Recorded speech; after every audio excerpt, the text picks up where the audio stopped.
Hey plant nerds, welcome back to my channel. We're back today with a fun video, and the idea came from my friend Josie, who is collabing with me. And Josie runs the Instagram and YouTube Sir Plants a Lot. So I think the first thing I want to know is where that name came from, but I'll let you introduce yourself and tell the audience a little about yourself. Okay, so hello. I'm your new favorite YouTuber. So my name is Josie. Like Adam said, you can also know me as Sir Plants a Lot. I have a YouTube channel. I have an Instagram page. I post a lot of stories that aren't really plant related, but I think they're really funny, so you should definitely go ahead and follow me on Instagram.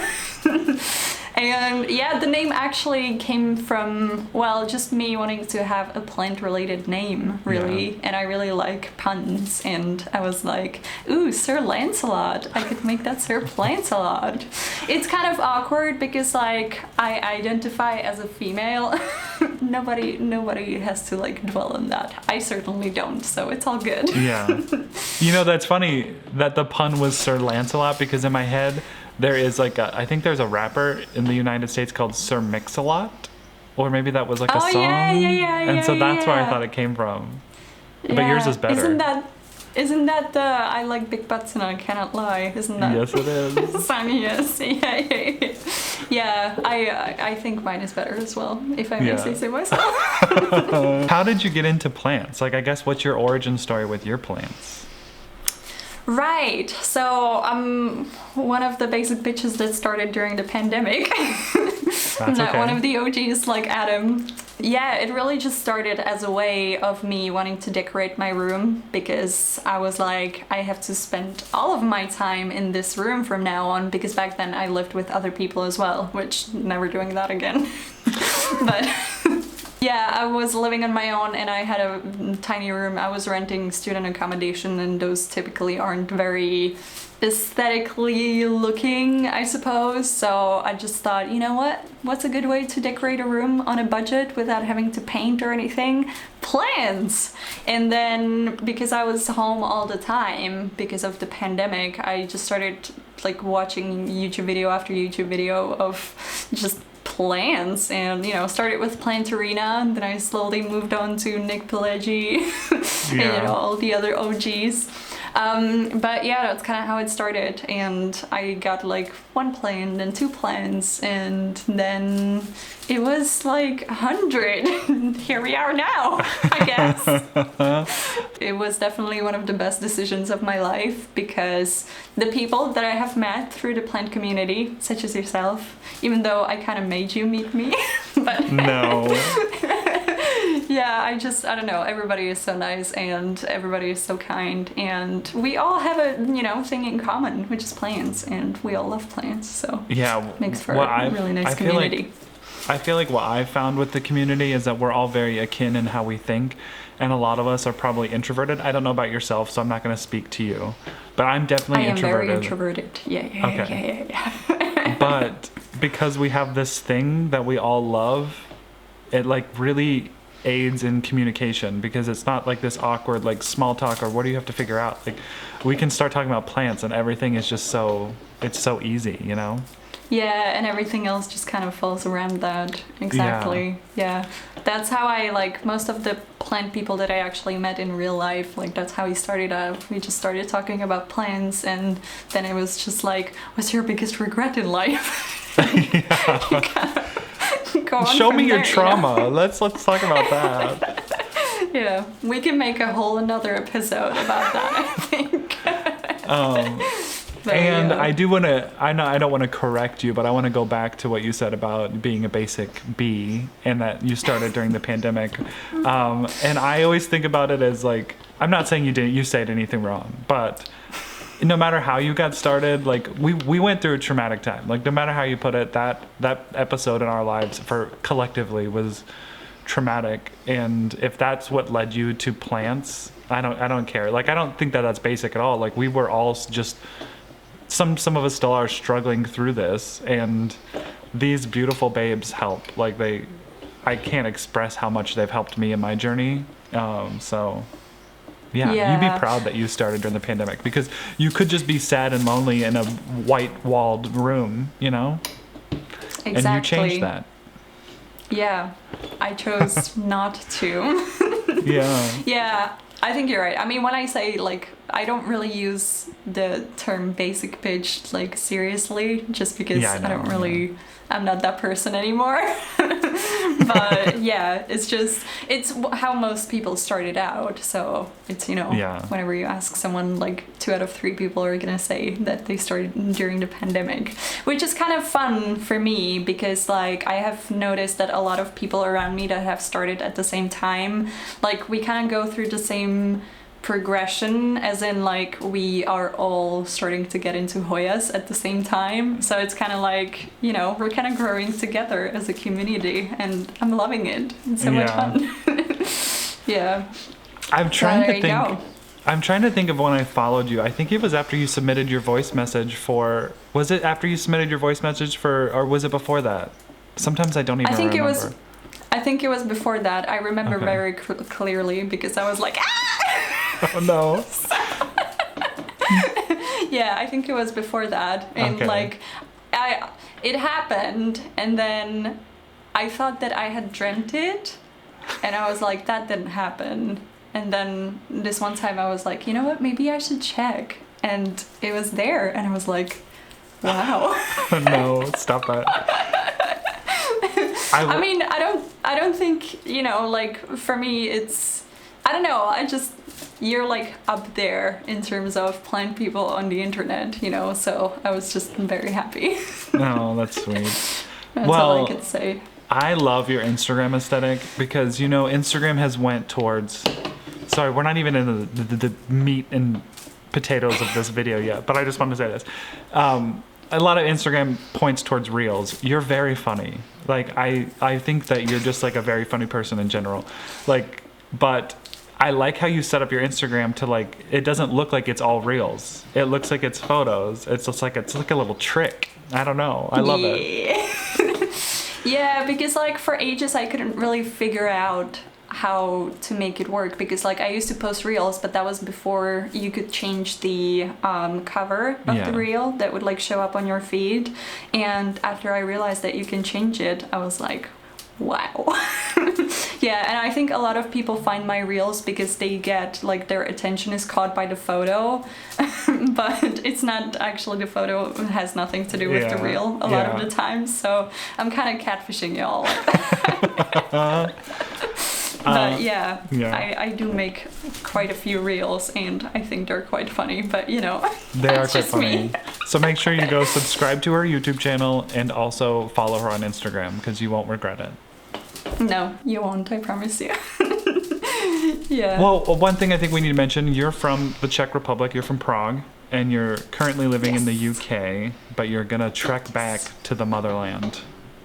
Yes, I am. Yeah, that's the plan. I'm gonna get rid of all of these babies and start all over again. You really have to get rid of them all, huh? Yeah. Womp. But you know, Yeah. you'll build it back and it'll be better and beautiful and you'll have your own space. The thing is, like, I know that, like, from YouTube analytics, I know that people really like a good Hoya haul and a good plant unboxing in general, so it's gonna be good fun. Content galore. Yeah, and I understand why people like it because I love watching unboxings as well, so yeah. some good stuff is coming. I've decided to wait until July to start selling everything just because, I don't know, it's gonna be so weird having to sleep on the floor. Like, I'm not used to that level of luxury. Yeah, oh man. It's gonna be interesting, yeah. But it is what it is. Get that coin. I hope you have a successful sale. Yeah, I'm pretty sure. It's actually quite funny, but I told do you know what an academic advisor is at university? Do you have those as well? No, I mean we do, No. but not the same as what colleges are in the UK, from my experience. Right, yeah. So for those of you that don't know, an academic advisor is basically like your go-to person that kind of guides you through your studies. Like if you have problems with your assessments or something, you just go to them and they just solve all of your problems, basically. That was my case anyway, it's not always the case. But yeah, I told my academic advisor that I was into plants, and then I told her that I was going to be moving back home, and she was like, can I buy your plants? And I was like, yeah, girl, yeah, you can. Yes, you can.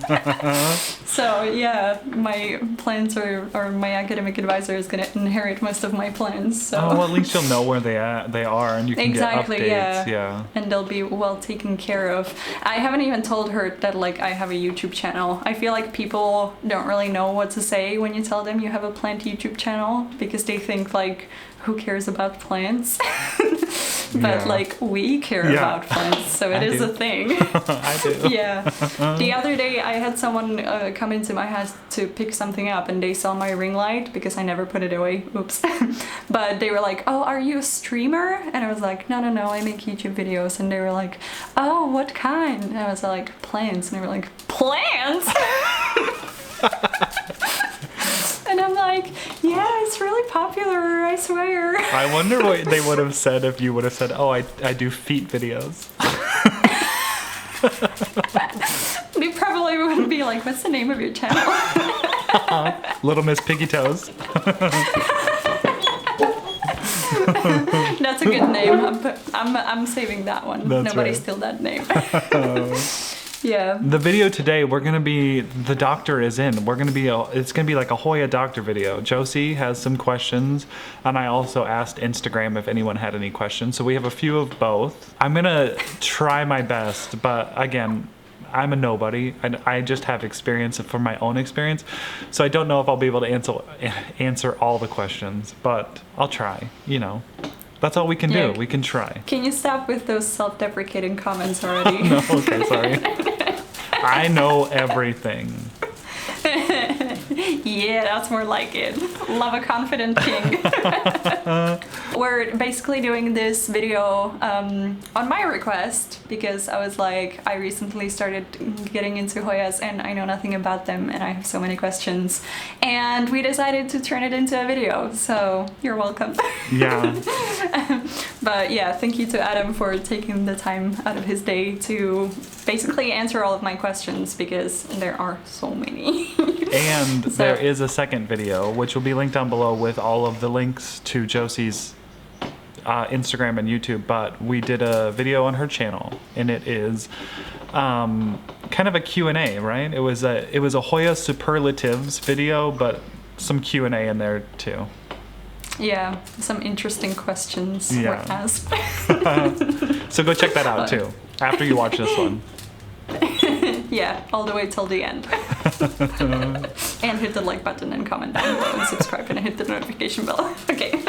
Done. Okay, so let's start with the questions that your audience submitted first, so that we can get those out of the way. So the first one that we have here is, do you know if there are any SP finlandsonii Hoya, or if they're all the same but mature differently? There are quite a few species of Finlaysonii. I have what was traded to me as a regular Finlaysonii, but I also have a Finlaysonii EPC 318, which is a hybrid. So I believe that would be considered a species, but they do all look different. So really, I think where the botanists kind of, again, I don't know this for sure, but I think that they look at the flowers and the structure of the flowers and decide which species they fall under. But there are a vast amount of Finlaysonii, and they all can look quite different. Yeah, I think it's the same for the Calistophyllus as well, because I have seen so many different types. You've got like long leaf, chunky leaf, short leaf, just so many, and they're all called Calistophylla, which is not confusing at all. Yeah, I know. I will say, as you dive deeper into like Hoya nomenclature, it gets very confusing. It does. Yeah. Speaking of which, what does the species, does that have any significance in the name? Or is it just the word species? Well, you have like some Hoya that that don't have like their own name, and they just call them species affinity, like SPAFF, like Burtonnae, species affinity Burtonnae. and that kind of stuff. But the species is always the second name, like Hoya elliptica. Elliptica would be the species. Okay. So okay. it's not always written out. You do see that written out, like Hoya species Sabah. That just means that they found that Hoya in the Sabah region of Malaysia. I think it's Malaysia. But that doesn't actually have a name, so they just say Hoya species Sabah. So it's basically where they've located it, or where it was first found. Okay. So what's the affinity part then? I'm asking all the important questions No. here. And I'm not super knowledgeable in this either, just with a little bit of research, but like with specifically species affinity Burtonnae, I think it's because the Hoya looks very similar to a Hoya Burtonnae, but it's different enough that it's not the same. So they say it's species affinity, meaning it like closely resembles this Burtonnae, but it's a different species, a different plant. Right. Yeah. See, because like you see these things, or I see these things all the time, like Hoya's called species affinity, whatever, and like I just always read it as species AF Burtonnae, just because that's what makes sense in my head. But I never actually knew what those things actually meant, and I was too lazy to Google it. So now I know. I feel so much smarter already. I will include a link to a really good article or a website that has like a lot of information on Hoya nomenclature, like the names and how they come up with them, because I just discovered it this past weekend and realized I've been screwing some things up. So, I mean, like, I don't know how other people feel, but I don't really care that much, to be honest, to be like, you said this wrong. So there are some people who do like to do that. Okay, you can just, I don't know. Bugger off. Bugger off, yes. Bugger off. Okay, this is quite an interesting one. So this person said, my Hoya cuttings / tiny plants are staying stagnant. How long do they take to acclimatize? You know, I think there's a different reason that it's staying stagnant, to be honest, because Hoya, I feel like, don't take that long. I've received Hoya from overseas, and I think the key is to get a Hoya, to jumpstart a Hoya growth would be humidity. So usually when I get a unrooted cutting of a Hoya, I put it in the medium that I want to use, and then I stick it in a plastic container on a shelf with my grow lights. And I would say within 1 to 2 weeks, I have a new growth. Like I have new growth happening. But something that's probably going to be a recurring answer in these questions is pests. And I think that there's a lot of people who have pests that they don't know. There's this specific Hoya pest, a mite called a flat mite.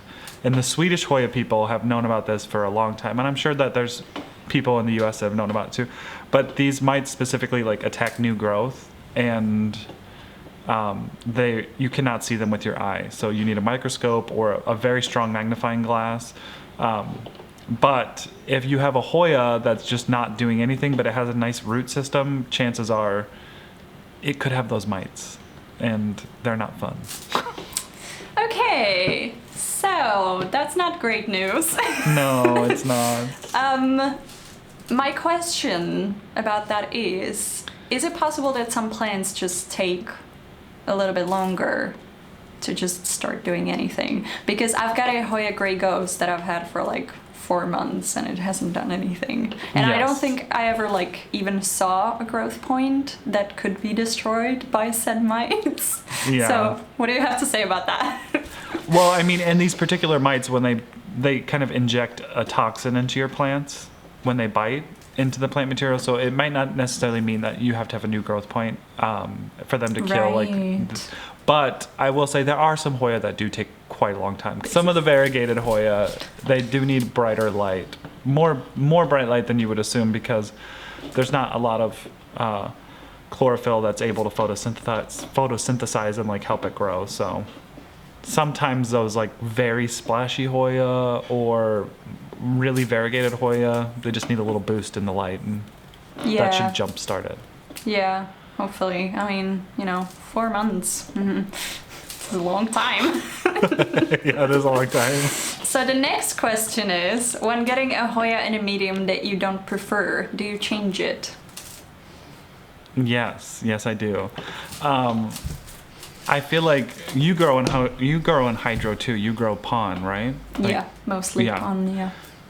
So if I get a cutting of Hoya in soil, I kind of make sure that its roots are healthy and stable. So if it's just a very quick, like if it was a new cutting and it hasn't grown roots, I'll keep it in that medium and take care of it, put it in my prop box.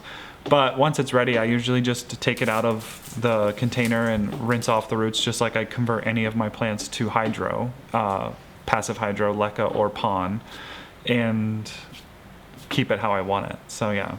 Yeah. But just do it. When I take props, I root everything in soil because my thought of it is, people who use hydro know how to convert from soil to hydro, but not a lot of people, when they receive something in pon or leca, they feel like they need to keep it in there and they can't put it in soil. So then they're trying to like stress and figure out all of the rules of passive hydro, and I don't want to put that pressure on someone. So I start everything in soil because, us hydro people know how to convert. So yeah, exactly. We don't need no instructions. That's right. Yeah, that's actually how I got into pon. I mean, I'm not mad about it, but when I bought one of my plants, it was an alocasia. It came to me in pon, and that was before I knew anything about pon. I knew about leca, but just not pon. And yeah, because of that, I was like, I have to get pon now and learn all about it. And like I said, it was a happy ending because now most of my plants are in pon, most of my Hoyas anyway. And they live happily in there. But I see where you're coming from, so I definitely think that's a good way to go around it. Like, luckily, most of my Hoyas that I buy come as unrooted cuttings, so I just stick them into pon directly and we're just like, go do your thing now, bye bye. Yeah. Time for my questions, haha. Finally. I don't know why I'm more nervous for your questions because I want to have the answer for you, but I don't know if I will. But we'll figure it out. I didn't even think I would have to say this, but there is absolutely no pressure whatsoever, okay? Yeah. So, and I know that you know more than me, but I also know that you don't know everything, so just take it easy, Okay. Just chill, man. Okay, so one of the problems that I have, I think I might be able to show the camera, actually. I put most of my Hoyas away, but I haven't actually put them on the shelf. Let me just take that out real smoothly. I just hope you fall out of the chair. That would be the cherry on top. No, I'm not gonna make you happy in that way. But I've got this beautiful Hoya Carryi Splash, and it's got a new leaf, but I don't know if you'll be able to see, but it has black dots on the backside of the new leaf. And I don't know why. I don't know what I did to make that happen. I don't know how to prevent it in the future. So, Hoya doctor, help me. Oh, so you don't see any black on the top of those leaves at all, do you? No, just on the bottom. It really is just on the bottom. I truly think that is just normal because I have a lot of things happen like that to the back of my Hoyas. I will say my Carryi was the one Hoya that I had that when I put it in direct sun, it started to get black dots on the tops of the leaves, which is not your case. But I truly don't know what that is. I know that leaves have perspire, foliage perspires on the back, and sometimes you see salt build up from, if you have overly salty water or whatever. And maybe it was something from that, but I'm guessing you keep that one in the humidity box all the time? Yes. Yeah. And is it in soil or is it in pon? It's in pon. Okay. I don't know. I don't think it's anything to worry about, honestly. Yeah. I mean, I don't know if this is what people refer to, but I've heard people refer to plant edema sometimes. So is that what that is, or is that something different? I mean, it could be that. I don't have a ton of experience with that. I know that when I had my fiddle leaf fig, that was edema showed up as red on those. Yeah. It just seems weird that it would only be on the back. That's what I'm saying is like if you don't see anything on the top of the leaves, I feel like edema doesn't choose which side of the leaves it wants to show on. Yeah. But do you keep that one like wet all the time? Does it always have? Yeah, Okay. so there's always like a little water reservoir. Yeah. Do you think why that is happening? Well, I mean, maybe. I don't, my Hoyas, like, they all dry out between waterings. Like, everything does. But I'm trying to think if I have a Hoya that I can see. Well, another one of mine that does that is my Hoya polynera. So, have you had the same experience with the polynera? You know, I think I have the black dots on the side. And this Hoya here, I'm just going to grab it real quick, is my like one of my variegated obavadas. But it kind of has, like, there's kind of some black spots on the back of that leaf, like, where the petiole meets the stem. Like, I honestly don't think it's much to worry about, but I would just keep an eye on it. But Yeah. I don't know exactly what it would be. Okay. I guess, well, if you don't think there's anything to worry about, then I'll just not worry about it. But if any of you watching this video have an idea, let us know. I guess. Comment down below. Nicely.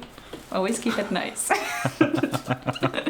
My next question is this plant, this Hoya counting, I hope I'm saying that right, always grows in with a new node, but it starts growing new leaves, but those never actually make it. This one did make it, but that's the sole survivor.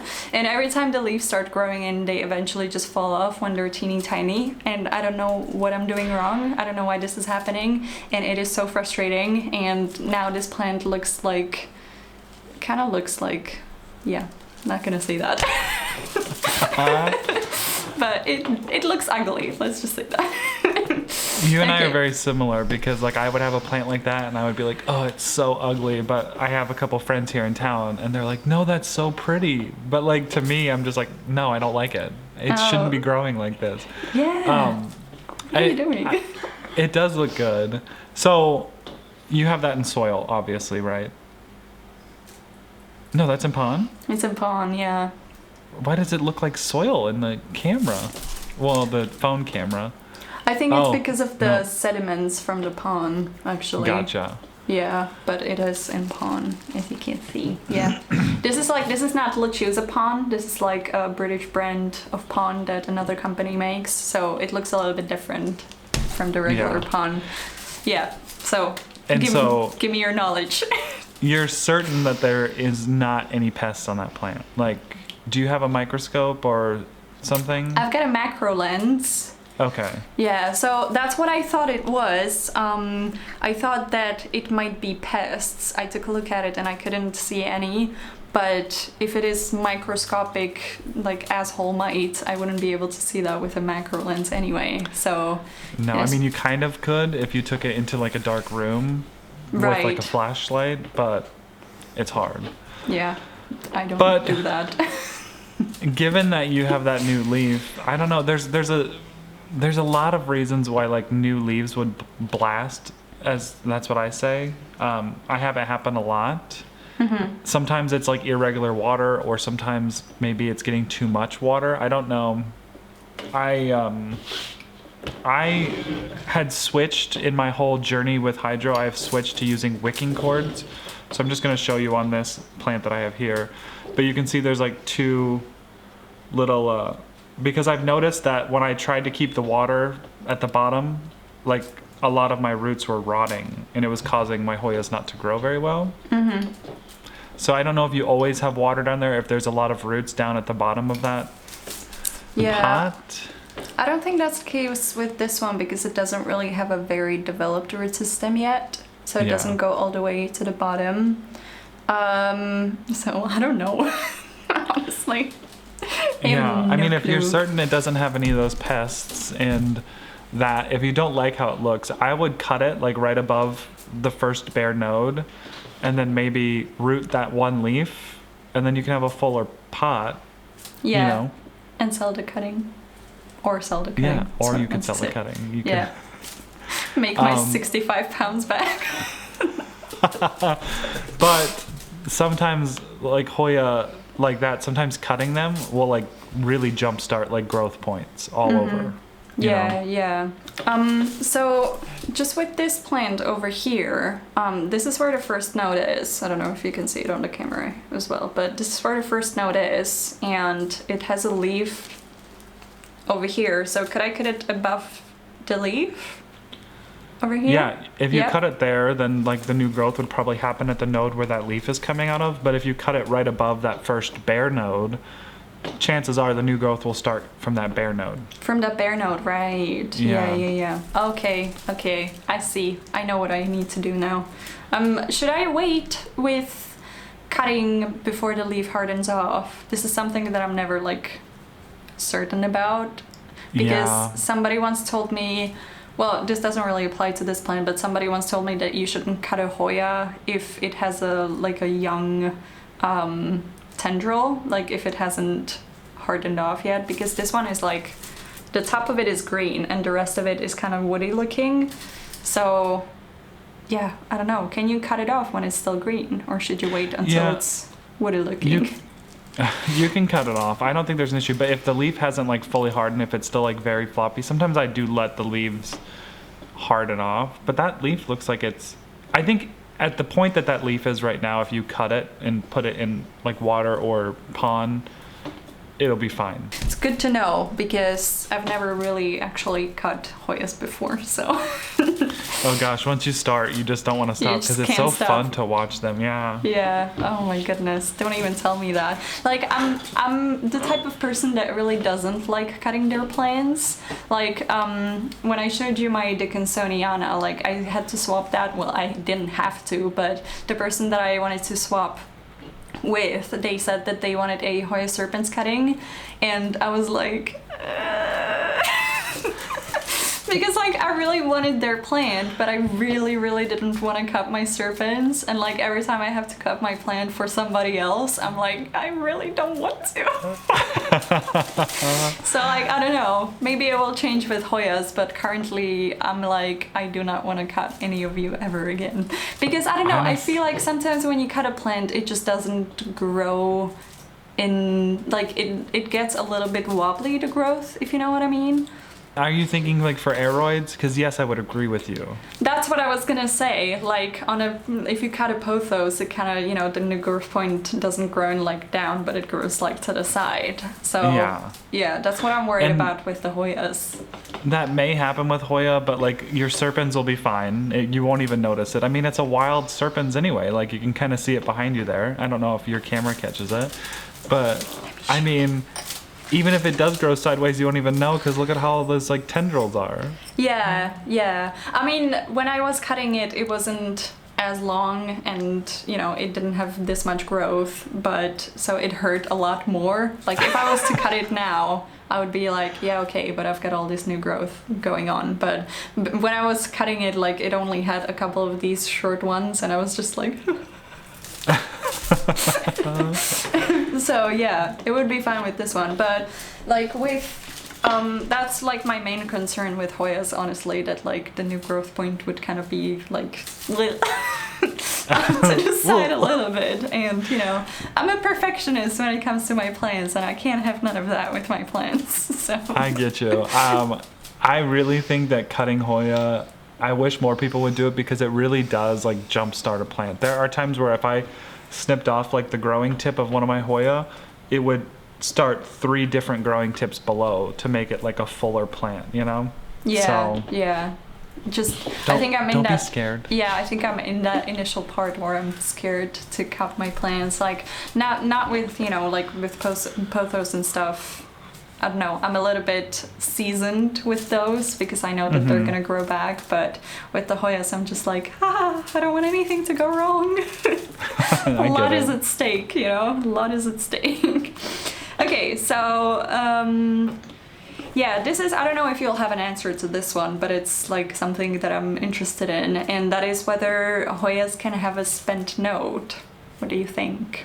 No, they cannot. Wow. It is not. It is. I mean, from experience, I will say, I don't know, like, botanically, but I don't think a spent node is anything in in Hoya terms. I had a Hoya rang sand that was covered with mites, so every time it tried to grow out of the node, it kind of healed over and kind of created what I call like knobby growth. There was like a bunch of like, it almost looked like it was crested. It was like knotty. It was kind of weird, Okay. but it kept trying. I would say one of the nodes had at least like 15 growth points that just kept healing over and stuff. So Wow. Okay. Yeah. Because Yeah. that's another thing that I was like, just I don't know, thinking about if I was to cut a plant at a certain point and it had already grown a leaf, then would it grow another leaf? Because yeah, I No, just don't it- know. I don't know anything. Hoya are a whole different ballgame from the aeroids, and so yeah, there's no spent nodes. Hoyas are just crazy. They're the best. Aren't They're they? the best. Yeah. We love them. Okay, that's good to know. It's again one of those things that like nobody really talks about, so very useful. Another question is that actually relates to my Hoya serpents, and that is there anything you can do to make a plant bloom faster? So before you answer, my Hoya serpents that I just showed you has a bunch of peduncles on it. It has like, I think I said like 9 peduncles on this tiny little plant, but it has had the peduncles for months and nothing has really happened. But like on one hand it's bad that nothing has happened because they haven't bloomed, but on the other hand nothing has happened in the sense that they haven't fallen off. So because it has so many of them, is there anything that I could do to like encourage them to actually bloom? I mean, yes and no. I feel like that's the question that I feel like a lot of people always ask is like, how do you get the blooms? How do you get the blooms? As long as you're giving it bright light, which I think you are, it's under your grow lights when they're on. I know filming, you can't really have them on. Bright light, and you fertilize often. You know, like Hoya, I guess I don't even think about me fertilizing because everything's in hydro, but every time I give them water, I'm giving them nutrient solutions, which is basically just fertilizing the plant. So I fertilize every time. Every time Yeah. they go dry, I fertilize. So, you know, if you're doing that, but I have had quite a few Hoya that develop peduncles and they're just stagnant. Like the peduncles are there. Obovata is one of them. I have peduncles all over my Obovata, but they just don't bloom. And I don't know why. Yeah. But then that same thing is I just took a cutting of my Obovata that had a peduncle on it and I put it in my prop box and it's And it starting to bloom. Yeah. I'm like, what the hell are you doing? Like you wouldn't bloom when you were on the plant, but now that I chopped you up and you're sitting in a box. You know, maybe it is just like, maybe they're preparing for the worst and they're like, if I'm gonna die, then I'm gonna bloom. And they're just That's like... right. You know, it might be. Yeah. Your serpents must have went through a rough time where it was like, all right, guys, we got to kick it into gear because this lady is not helping. I'm out of here. Just waiting for the last drop. Yeah, I mean, that's the only way I can explain it, really, because I do fertilize mine. What do you fertilize your Hoyas with, by the way? That was going to be one of my questions as well. I use the general hydroponics. It's a 3-step. Yeah. I think you mentioned once or twice that you use, I don't know if it was Liquid Earth or Super Thrive, one of those. Which one was it? I Super Thrive. Super I Thrive. used to use that when I did like cuttings and stuff. And not give them fertilizer, not give them the 3-part nutrients. But now that I do things in soil, I don't use Super Thrive very much anymore Right. because the soil already has some nutrients in it. But I still think it's a good thing to use. It really does help like jumpstart, in my opinion, like root growth and stuff. But Would you ever use it with the general hydroponics nutrients? you know, I did for a bit there, but I kind of just stopped doing it. I don't know why. It was just Yeah. one of those things that I stopped doing. Yeah, it's a lot to do within one Yeah. watering, isn't it? Yeah, Yeah. lots of different mixtures. I get that. Yeah, I recently started fertilizing my plants, like even my non-Hoya plants, with the general hydroponics nutrients. So I'm looking forward to seeing what's gonna happen, because I don't know if you follow Hakuna La Planta, Kevin, on YouTube and Instagram. His plants are literally one of the biggest plants I have ever seen outside of a rainforest, and he uses general hydroponics nutrients for everything. So I was like, I need to try that out. Yeah. And yeah, we'll see what happens. But yeah, for now, like the serpents is just kind of like, yeah, waiting around for something. I don't know what. Maybe I should let it dry out like you do and just encourage it that way. Yeah, stress it out. Stress it out, yeah. Okay, so the next question I have is what can I do when my Hoya is only growing leaves on one side? So, you know, you have a vine and instead of growing leaves from the same node on both sides, it only grows one leaf. So, is there anything that I can do to prevent that from happening?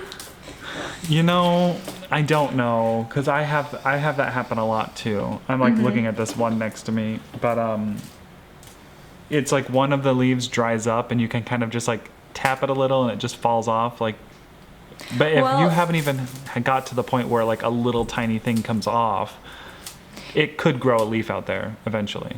Right, yeah, because I have noticed on my which one is it? My Wilbur Graves, it originally only grew one leaf on one side, and then now it has grown another one.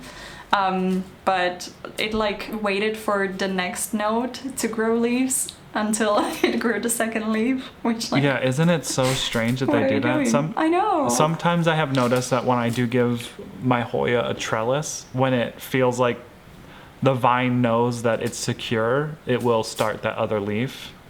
So that could be something, because I know that a lot of the times you'll see Hoya that have, you know, it doesn't really pick up on camera, but it's a leafless vine that's just shooting up really high. And once I kind of get that attached to something or give it some stability, it'll start pushing out the leaves. Right. Yeah, so maybe it just needs something to latch on to. Yeah. That's actually another one of my questions, which is how to trellis Hoya safely, because you saw my Hoya Mathilde that's kind of flopping around on trellis. I haven't actually attached it because I'm scared that the new leaves are gonna grow in wonky if the leaf is gonna touch the trellis. So yeah, is there like a way, or should I only attach it on the part that has already fully grown leaves, or what do you do? No, I mean, I attach my leafless vines too, but sometimes I make sure that the Velcro tape that I use, because that's what I use, is like plant Velcro tape. I make sure that it's not covering the node where the leaf's gonna grow out. It's in the internodal space. And sometimes I don't pull it taut, like it's not like super tight, because sometimes those like newer growth vines do get bigger because it's, you know, it's immature. So you can just like loosely attach it on there. And I haven't seen any sort of, I mean, there's been a couple times where a leaf has grown and it's like hit the side of the pot and so it's kind of bent, but then when I recognize it, I kind of pull it out and it's been fine. Yeah, because that's my biggest fear. I just don't want to hurt the new leaves because that would absolutely destroy me. Yeah, especially with that beauty. But yeah, if you attach it through the internodal space between the nodes and just kind of do it loosely. Yeah, then it should be fine. Hopefully. Okay, I'm gonna trellis all of my plants after this. It'll help them. It'll help them grow. Yeah, I know it will. Okay, so I think you have done this, so I think I know the answer, but I just want to hear your reasoning behind it. And that is it okay to cut off Hoya roots? Yeah, I mean, I have done it because, as you can see from this one, like the roots grow down into the cashpo, which is what I hold my nutrient solution in, and sometimes rot does start with that. But there's so many roots up in this area that I don't mind chopping these ones off. And usually roots will branch off. So when it, akin to like how a node works, if you have like one long root and you cut it, it'll start branching off. So, right, yeah. Has it ever happened that you cut the roots off and you could see that it harmed the plant? Not yet, no. No, okay. So how do you usually go about it, or how do you think like, oh, I should probably cut these roots? Okay, well, this is gonna get me canceled. But sometimes when I'm at the sink and I'm like flushing my leca or my pond, because that's what I do every time when I water too. I rinse it through just to get the salts out. And if I see like a lot of roots, I'll just take a handful and yank. That's very brutal. Or sometimes I'll just take my shears and I'll just go like a haircut. Professional haircut. I love that. Don't come at him, okay? It's not harming his Hoyas, so just shh. But yeah, they're happy. They're happy. Yeah, that's reason enough. Okay. Okay, this is one that, like, as a woman of science, I don't really know how to feel about this one, and that is, do you think that orchid spray works? Because a lot of people swear by it, but there is not a lot of science when it comes to like plants, and obviously no one has done an experiment on whether or not orchid spray works on, like, you know, growing your Hoyas and stuff. So what do you think? Well, I mean, I used to use it. I used to spray all my Hoyas with it. But I haven't used it in probably 2 years now, and all my Hoya are blooming without it. So I don't know. I don't know. I know Hoya are epiphytes, so that usually means they're not heavy like root feeders. But again, like that's how all my Hoyas are getting their nutrients. So yeah. Not really. Yeah, that's the thing, because like, I mean, I don't have an orchid spray, but some fertilizers you can also use as a foliar spray, and I just don't know if it's really worth going through the trouble of, like, I don't know, getting a spray bottle and diluting the fertilizer and like spraying all of your plants, because, you know, when you've got upwards of 50 plants, that's a lot of spraying, isn't it? It is a lot, and especially like it kind of like leaves your shelves a mess, because we have, like I said, the same ones. So like if you don't take it off the shelf, then you have like a film on the shelf, and you're just like, ugh, I don't like this. Yeah, it's nasty. Especially, I don't know how about you, but the water here at the south of England is really limey and really hard. So you get like lime scale all over if you spray the shelves, and it is not nice. Yeah, that's how mine is too here. It's really calcified, which is why I use like water delivery, because I'm bougie. Oh, but you it's for still these do bids. that. Is Yeah. that distilled water? It's not distilled, it's purified. Purified. I don't know the difference between the two, but there is one. I don't know what purified is. Distilled is gonna be like, you know, with your little chemistry set that it like condensates and stuff, isn't it? But yeah, I don't really know what purified means. I use my Brita filter to purify my water. I don't actually know if it does anything. It tastes better when you drink it, so hopefully the plants think so too, but I don't really know. Yeah. Who knows, really? Yeah, so that's it on orchid spray. Like I said, you know, a lot of people are just like, oh, it's amazing, but I'm like Dr. Skeptismo over here, just like, But the thing is, like your cow dang, you see that it has like aerial roots throughout the stem. One thing that I love about Hoya is literally they can root out of any part of the stem material. So if you're spraying that with like a foliage fertilizer, like those roots are gonna take in those nutrients. So that might actually help. So that might be helping. But it's not, to me, it's not one of those things that if you don't do this, your Hoya aren't gonna survive. You know, you don't need to do it. And I don't know if it really encourages blooms, because I think basically what you're doing is just fertilizing it, which you could do with what you water it with, you know. Yeah, exactly. Okay, well, there's that. Is that you're talking too long? Okay, well, there's that. No.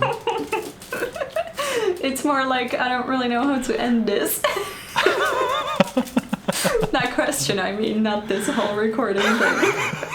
Just FYI.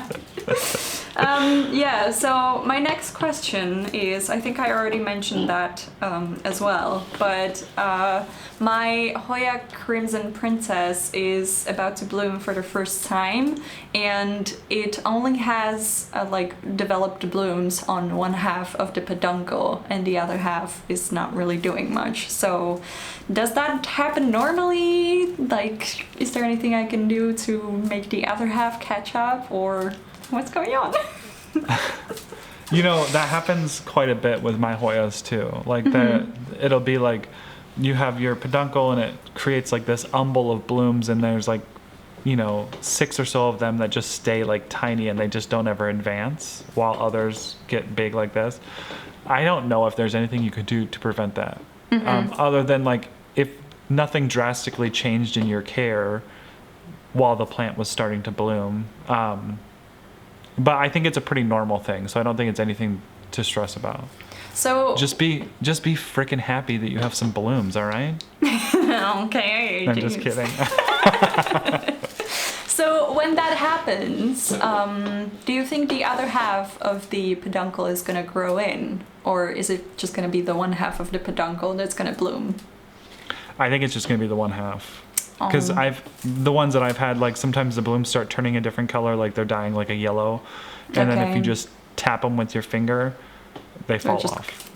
Right. Yeah. Yeah. Oh, that's a shame. Because I really like it when you have like a well-rounded Hoya flower. I think that looks really pretty. I was like getting ready to do a time lapse and everything, and now I don't know if I want to. Yes, you should, because people will still love it. But Yeah. I will say that it'll, the next time it blooms, hopefully it'll kick them all into gear. Yeah. I don't know if that's the first time it bloomed. Maybe those buds were just like trying to figure their shit out. We're all just trying to figure our shit out. Can't relate. Yeah, to all my Hoyas out there, I feel ya. Okay, so the last question I have is about the nasty red mites that you have been having. I think like if you ever get around to it, it would be great if you could just like make an entire video on them, but I just want to do like a quick and dirty Q&A about them because I don't know anything about them. The first time I found out about them was when you talked about them on your podcast, and I was just wondering, like, because it is so unknown, what are some of the signs that maybe Hoya people should look out for to see whether we have red mites? It was tough because the reason that I found them, or I was like, something is wrong here, is I had a Hoya that was just growing beautifully, and then all of a sudden new leaves were blasting. Like nothing had changed in my care for the Hoya, nothing had changed in the environment, but I would see a new leaf develop and it would immediately get like yellow, and I would do what I do to most of I just tap it a little, and if it falls off, I'm like, well, that died. And that was happening consistently, and if a new leaf grew, it was kind of mutilated in a way. Like it was like curvy, or I don't know, it just didn't look like a normal leaf would look. And so finally I was like, something is going on here, and it's only because I just knew how those plants grew. And I was doing a Macro Monday, I think when I first found them like over a year ago, I was doing a Macro Monday and I was taking a picture of like a new growth of my Gunung Gading, my Hoya Gunung Gading. I still don't know if I'm saying that right.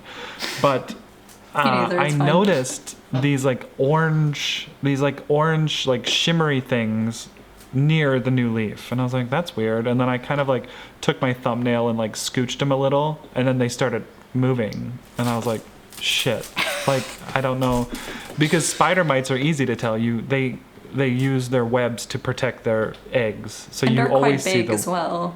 Yeah, you can visibly see them with your eyes. You cannot see these with your eyes. So that's what my first sign was. I was like, something is wrong.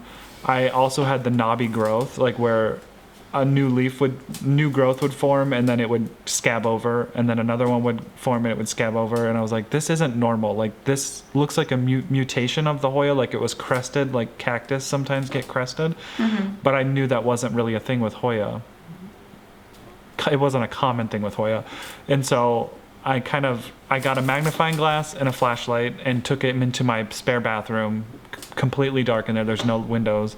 And I used the flashlight and the magnifying glass and kind of moved it around, and that's when I saw like the orange shimmer, and that's when I realized it was a mite. But I still didn't know which kind, and after a year and a half of like dealing with these, I think they're called flat mites is what they're called. And they freaking love Hoya a lot. And yeah, but the signs are, if you have a plant that's been growing and the leaves are just falling off, or if it hasn't grown in a long time, stunted, whatever, you should check. But the signs where you would find them is around new growth. Like, that's always around a node that's new, a leaf that's new. Like, they're never gonna sit, shouldn't say never, but they're not usually in like the more mature part of the plant. They're always at like the soft new growth. So what do you do, or what have you done to try to get rid of the mites? And is there anything that worked for you? Yeah, I mean, I think so. Yeah. I went through a journey. First, I was using 1 to 4 parts alcohol, rubbing alcohol to water, and spraying, like literally soaking all of my Hoya. I did for a moment add Castile soap into that mix, but because my Hoya are in hydro, like I just felt like it screwed up the leca. It left like this white film on my leca, which I hated. And I also feel like it gummed up the roots a bit. Like I should have, part of this is on me. I should have like rinsed the roots after I sprayed it, you know, but I didn't. I kind of let it sit in that mixture of rubbing alcohol, water, and Castile soap, which was, yeah, I was like suffocating my plants. It did work, I would say a little bit, but it wasn't worth the hassle of like spraying that, because you would literally have to do that like every 2 to 3 days, and with the amount of Hoyas that I have, it was a lot. And also I was getting like high from the fumes of the rubbing alcohol. Nice. And Steve would come in and he'd be like, oh, this house just smelled, I mean, it literally just smelled like rubbing alcohol, like we were just constantly breathing it in. So after that, after my like 6 months of like kind of doing that but not being consistent with it, I got a tip from, I think it was Basie Plants, yeah. His name is Myro, actually. Oh, I say Myro. Oh, maybe I'm saying it wrong. Don't take my word for it. Well, that's his name, but his Instagram handle is Basie. Right, Basie okay. Plants? I assumed that you thought his name was Basie because I thought his name was Basie. Oh, you did? So No. I'm projecting on you. Sorry about that. No, you're fine. But Miro, Sorry, Myra, yeah, if you're watching. he told me that there is using sulfur fungicide on these mites was like the end all be all, and I was a little nervous about it because sulfur smells like, you know, rotten egg farts. Like it doesn't smell great. And the and the thought of like having that smell consume my house, because you know where I live right now, it's like 110 degrees out. I can't just like take my Hoya out into the blistering sun and spray them down. And so I was like, I'm gonna have to do this inside. But it did not smell as bad as it did, and honestly, I think that's what has rid me of these mites. So interesting. Can you put a link of the product that you've been using in the description box?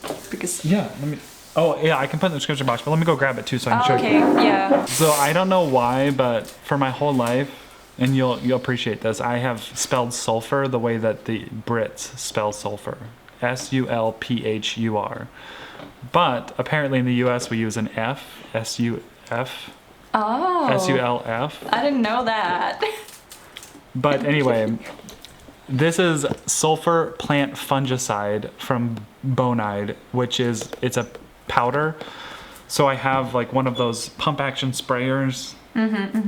And it's like a gallon one, and I mixed what this says, I think like 1 to 2 tablespoons in that, and I literally soaked my Hoya in the bathtub, like all over. I just sprayed the crap out of them. It does leave a film on your plants, so I guess my method was soaking them all down, I let them dry, and then the next day I'll take my shower and just rinse them all off. Why would you do that? You just get a free splashy plant. Yeah, I know. It really does make them very splashy. Top tip for you right there. That's right. Just fake the splash. But yeah, I'm mostly mite free. All these Hoyas you see behind me they were all covered in mites, and I've been searching for the last month and I haven't seen any on any of these. I mean, there's been some on other spots, but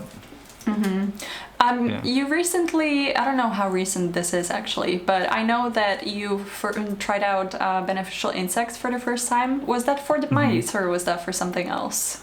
It was for the mites, yeah. Yeah, so we did the episode of the podcast with beneficial insects, which we had you on. Well, you submitted your experience, which was a joy to listen to. But after I did my first round of like sulfur fungicide spray on my Hoya and rinsed that all off, then I did get beneficial insects, because I was like, you know what? for some reason in my head when I thought about beneficials, I thought like of ladybugs and things just like flying everywhere, and my cats would not enjoy that. So I just kind of never gave them a second thought. But then I was like, wait, the beneficial mites that go after like spider mites and stuff, even though flat mites aren't really listed, like they're microscopic, you can't even see them. So like they're doing the work, but you don't even know they're there. But I can't tell you if the beneficials or the sulfur were. I mean, I really think it was the sulfur fungicide that really knocked the population of flat mites down. And then I think the beneficials, I'm on a monthly subscription, so they just keep coming in every month. And I think it's good to just like protect the plants, but yeah, it's a tough one, because with sulfur and with like sprays and stuff, like in your brain, I think I said that on the podcast episode too, is in your brain, and you might have said it as well, your brain, you're doing something, you're actively trying to take care of a problem. But when you just like sprinkle bugs on things, you're like, you just have hope. That's all you have. You don't know what the hell they're doing. You don't know if they're eating anything. I don't know if they even eat the mites. Yeah. Yeah. So that's exactly it. Like, I mean, luckily every single time that I have released predatory insects, they have gotten rid of the problem. So they gotta be doing something when I'm not watching, which is great. Yeah. But it is kind of like, okay, now we wait. Yeah. Nervous laughter. Yeah. I mean, I think if I had like a problem like thrips or, spider mites that I could see, like then we would probably be able to see the predatory mites attacking them. But with these flat mites, you literally can't see them with your eyeballs. Yeah. So it's a struggle. Yeah. I guess you kind of have to live with your magnifying glasses on all the time. And honestly, like even that is hard to see. So I did buy like a microscope of like one that like Bluetooths to my phone. And honestly, like that opened my whole world, like, because you're like your cow dang, it's got a woody stem, but when you get close up, you see like little crevices in the wood, like where it kind of cracks, or what. And some of my plants, when I got that microscope and I like put it on there, like there was bright orange eggs just like laid inside of all of those cracks. So even with like a spray down of water, they wouldn't. Yeah. Like they stunk their eggs like down low. So it's kind of a pain, but they're like in there. Yeah, that's good to know though, like in case I do find them ever, which I probably will. Honestly, it's just a question of time, isn't it? Yeah. Although, I think it is. Knock on wood, you never know. But yeah, it's good to know like what you can do about them, because like I said, nobody really talks about these pests at all. And it's funny that you mentioned about the flying. This is not really related to the red mites anymore, but I recently got beneficials to get rid of adult thrips, because I found some adult thrips on some of my plants, and I got these beneficials and I thought they were just gonna be, regular crawly things, but I found out that they fly. Wait, is it green lacewings? No. So I don't remember the exact name. It's like Aureus Leviticus. I don't know. That's something from the Bible. But yeah, something like that. Or a Harry Potter spell. Expecto Patronum. Yeah. So they're not green lacewings, but they're like little black bugs that just fly, and I like released them, and the next morning, because I have one plant in my bedroom, the next morning I woke up and there was the beneficial crawling next to my pillow, and I was like, oh. I mean, I'm kind of used to it now. I'm not as freaked out by it, because I feel like once you touch them and like interact with them and you know that nothing's gonna happen, you're okay with it. But it was a little bit of a shock when I first opened my eyes, and there he was, just what's up, human? Yeah. Walking into the sunset, so that was quite traumatic. But yeah, I don't have any more thrips, so worked. So they did their job. Yeah. Exactly. I do think it's smart, and I think it's a good thing to have as like integrated pest management, is just having beneficials. But if you're in an active infestation, especially with these flat mites, which again, like I said, I think a lot of Hoya people have these and they just don't know about it. but I think the fungicide, the sulfur fungicide, is like a good first thing, and then start integrating beneficials. Because I didn't want to release beneficials and then spray everything with sulfur fungicide and just kill everything. Yeah, I want to kill the course. bad ones, but not the good ones. Not the good ones, yeah, of course. Yeah. Okay, so that's all of my questions that I That's have all for of you. your questions Yeah. for the Hoya doctor. 2.5 hours later, we're finished. Oh gosh, we're gonna have fun editing these, but this has been a joy. So thank you for like initiating this collab and for getting my butt in gear and spending like half of your day with me. Yeah, honestly, like, I did not mind at all. I'm actually curious if you'll be able to see the sun, like, coming down, because it's dark now. And when we started, it was like, yeah. So I don't know if you'll be able to notice that when you're editing, but I just think it's funny that we've been at it for like 5 hours now. But yeah, like, similar to what you said, like, this has been a lot of fun and, you know, kind of my dream come true, not gonna lie. So, stop. yeah, it's been very exciting, and hopefully we can do another collab in the future if we get more ideas of what we can do online, I guess. That's right. Yeah. Yeah. I would love to. Yeah. All right. Well, I'm gonna do my closeout for my channel. Okay. Go for it. Okay. Well, make sure that you guys go over to Josie's YouTube and watch Josie. Why did it sound weird when I just said Josie? That's how you say it, right? Josie.